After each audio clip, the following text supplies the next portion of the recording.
জয় জগন্নাথ। প্রভু জগন্নাথ দেবের রাত পোয়ালেই জগন্নাথ দর্শনের জন্য সবাই পুরীতে ছুটবে। হাজার হাজার লক্ষ লক্ষ পুণ্যার্থী পুরীতে যান। এবার কিছুটা কাটল হবে, কারণ দীঘাতে জগন্নাথ ধাম তৈরি হয়েছে। যদিও বিরোধী দলনেতা বলছেন জগন্নাথ ধাম ওটা কালচারাল সেন্টার। মুখ্যমন্ত্রী পৌঁছে গেছেন, তিনি থাকবেন সেখানে। সাজ সাজ রব এদের ফাঁকে দীঘাতে যে সমস্ত হোটেল আছে তারা চড়া দামে কিন্তু ব্যবসা শুরু করে দিয়েছে। মানে কেউ যদি জগন্নাথ ধাম দেখতে যান, পুরী যেতে যান, কেউ যদি জগন্নাথ মন্দির যদি কেউ দীঘাতে দেখতে চান বা যান বঙ্গোপসাগরের পারে, তাদের হোটেলে চড়া রেট দিতে হবে। তাই না মুখ্যমন্ত্রী এই ব্যাপারে কি স্টেপ নিয়েছেন। কিন্তু প্রসাদ বিতর্ক হয়েছে বাংলায়। এই প্রসাদ বিতর্ক কাকে কাকে টেন্ডার দেওয়া হয়েছে সে তা নিয়ে বিরোধী দলনেতার কাছে তো আক্রমণ করেছে। আর এই জগন্নাথই যে মেতেছিলেন দিলীপ ঘোষ তার সহধর্মিনী, বাস উত্তপ্ত পরিস্থিতি তৈরি হয়ে যায়। যদিও বলেছেন যে আমি প্রভুর টানে গেছি। তাই মুখ্যমন্ত্রীর উপস্থিতিতে দীঘার জগন্নাথ মন্দির বা জগন্নাথ ধাম যাই বলুন না কেন, তা বাড়তি আকর্ষণ বটে। ট্রেনের সংখ্যা বাড়ানো হয়েছে, বাসের সংখ্যা বেড়েছে, কিন্তু হোটেলের রেট বাড়ছে। মানুষ যাবেন, ভক্ত যাবেন, সেখানে একটা পরিস্থিতি তৈরি হবে। মানে রথ দেখা হবে, কলাও বেচা হবে। একদিকে জগন্নাথ ধাম মন্দির, একদিকে বঙ্গোপসাগরে ঢেউয়ে থাকে কিছু কিছু সময় কাটানো। দুটো বাড়তি পাওনা। এখন কে কিভাবে দর্শন করছে সেটা তার ব্যাপার। কিভাবে পুরীতে যাবেন, কিভাবে দীঘায় দর্শন করবেন সেটা তাদের একদম প্রেরোগেটিভ, তাদের চয়েস। কিন্তু প্রসাদ যে বিতর্ক হতে পারে এটা আমার জানা ছিল না, সেটা হচ্ছে এ বাংলায় হয়েছে। তাই আমি কোনো বিতর্কের জায়গাতে নেই। আমি প্রভু জগন্নাথের প্রতি চূড়ান্ত আস্থাশীল। প্রভু জগন্নাথকে আমি মাহেশের রথ খুব বিখ্যাত, সেখানকার ইতিহাস রয়েছে। প্রথম প্রভু শ্রী চৈতন্য মহাপ্রভু তিনি প্রথম ওখানে এসেছিলেন, পুঁথিতে নাকি বলা আছে।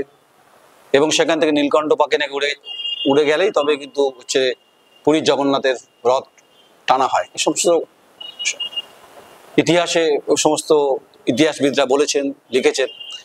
তাই নতুন করে জগন্নাথ ধাম মন্দির বা জগন্নাথ ধাম বা দীঘাতে মুখ্যমন্ত্রী থাকা এবং হচ্ছে উদ্বোধন তো হয়ে গেছে। এপ্রিলে উদ্বোধন সম্ভবত হয়েছে, এপ্রিলেই হয়েছে। তাই প্রসাদ বিতর্কই হোক আর যা বিতর্কই হোক না কেন, প্রভুকে কখনো ছোট করা যাবে না। প্রভু হৃদয়ে মননে গভীর গহনে বিকশিত হয় বিভিন্ন ভাবনায়, বিভিন্ন সাধনার মধ্য দিয়ে। কে কিভাবে ব্যাখ্যা করছেন সেটা তার প্রেরোগেটিভস। আমি কিভাবে সংবাদ পরিবেশন করছি প্রভুকে ঘিরে আমার ব্যক্তিগত প্রেরোগেটিভস, মানে আমার ব্যক্তিগত ভাবনা, আধ্যাত্মিক চেতনার মধ্য দিয়ে আমি কতটা সমৃদ্ধ হতে পেরেছি, এটা আমার কাছে খুব গুরুত্বপূর্ণ বিষয়। তাই আমি কোনো ব্যক্তিগত আক্রমণ তো করতে পারবো না, কারণ I am not a political leader. আমি একজন রক্ষণশীল সাংবাদিক, এই সমাজ ব্যবস্থার সঙ্গে জুড়ে থাকি। আমি জল জঙ্গলের কথা যখন বলি, রাজনীতির কথা যখন বলি, দুর্নীতির কথা বলি, কিন্তু যখন প্রভুর কথা হবে তখন চরণে নতমস্তক হয়ে তো প্রণাম করবই। তাই এ বাংলায় নতুন করে বিতর্ক তৈরি করেছেন শাসক বিরোধী দুপক্ষই। কিন্তু যারা জনার্দন, যারা পুণ্যার্থী হোক, যারা দেখতে যাবেন, তারা এই সমস্ত বোঝেন প্রয়োজন। তারা প্রভুকে মনের গহনে, ভক্তিতে, শ্রদ্ধাতে দীঘাতে যাবেন, কেউ পুরীতে যাবে। আবার বলছি তাদের ব্যক্তিগত চয়েস। তাই প্রভুর আশীর্বাদ আমাদের ওপর থাকুক। দ্য কোয়েরি যেন যে আক্রমণাত্মক যে সংবাদ আমরা করি, কখনো কখনো শান্ত হওয়ার চেষ্টা করি, তার জন্য প্রভু আমাদেরকে বাঁচিয়ে রেখেছেন আমাকে। তাই প্রভু জগন্নাথের প্রতি আমার মানে নতমস্তক তো কোটি কোটি প্রণাম। আর বাকি দেখা যাক আগামীকালের রথের পরে রাজনৈতিকভাবে শাসক বিরোধী কোনো তরজা হয় কিনা সে নজর রাখবো। কারণ মুখ্যমন্ত্রী পৌঁছে গেছেন সেখানে, অনেক টাকা খরচা হয়েছে সেখানে, ওখানে মানুষের ভিড় ঢল নেমেছে। আর যে যেভাবে ব্যাখ্যা করছেন সেটা তার স্পন্দনের বিষয়।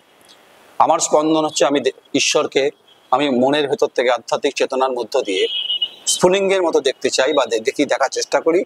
আমি চোখ বন্ধ করে প্রভুকে দেখতে পাই, প্রভুর ওই মূর্তিটা আমার সামনে চলে আসে। আবার বলছি যে আমি কোনো বিতর্কে নেই, কারণ ঈশ্বর কখনো ভাগাভাগি হতে পারে না।